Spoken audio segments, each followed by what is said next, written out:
The Path of Seva, a dialogue between Gopala Bhatta Goswami and his disciple Anantadas. A quiet morning in Vrindavan. The golden rays of the sun filter through flowering Kadamba trees. Near Radhakunda, Srila Gopala Bhatta Goswami sits on a flat stone slab, his eyes closed in prayer. His disciple, Anantadas, sits nearby, hesitant but thoughtful, gathering courage to speak. Anantadas asked, Gurudev, may I ask something from the depths of my troubled heart? Gopala Bhatta Goswami ji said, Speak, my son. A question from the soul is a flower offered at Krishna's feet. Anantadas said, I see many devotees engaged in elaborate rituals, deep in study, or wandering lost in kirtan. But I also see the poor, the sick, the hungry outside the temple gates. And yet, when I speak of serving them, some elders frown. One even said that serving the lowly is not for the learned. Gurudev, why is service to the poor seen as beneath dignity? Is Seva not the path to God? Goswami ji gently opens his eyes. They glisten like moonlight over Yamuna. He said, You have touched a sacred nerve, Anantadas. Listen closely, for what you ask is the very heart of bhakti. Seva is not a duty. It is the dissolving of the ego. When we serve the poor, we are not lifting them, we are lowering ourselves. And in that lowering, we rise. This is the divine paradox of love.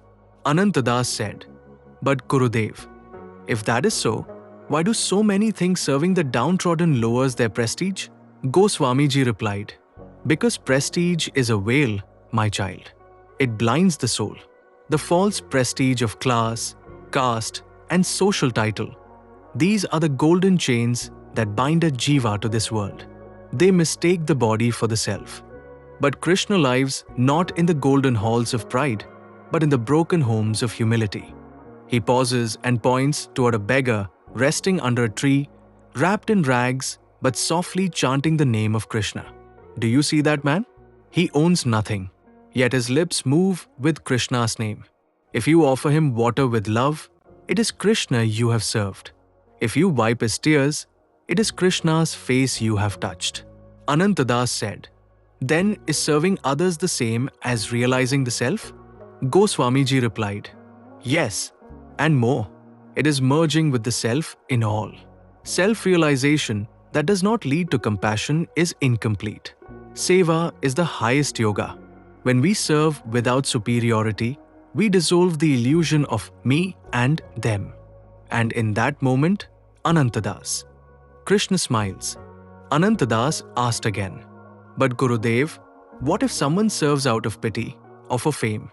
Goswami ji replied, Then it is not seva. True seva flows not from condescension, but from kinship.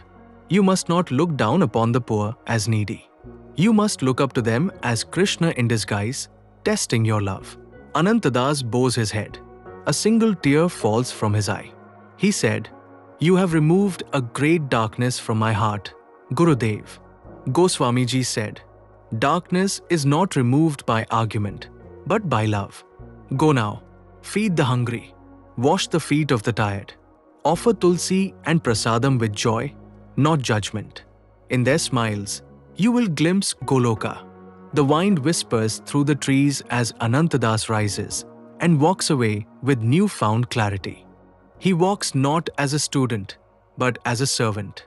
And in his hands, not scripture, but a vessel of water, a bundle of fruit, and a garland for the next hungry soul he meets.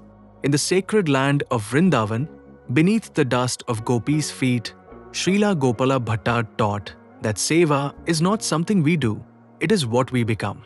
And in becoming that, we realize what we truly are, a spark of Krishna, forever serving Krishna in all beings. Hare Krishna.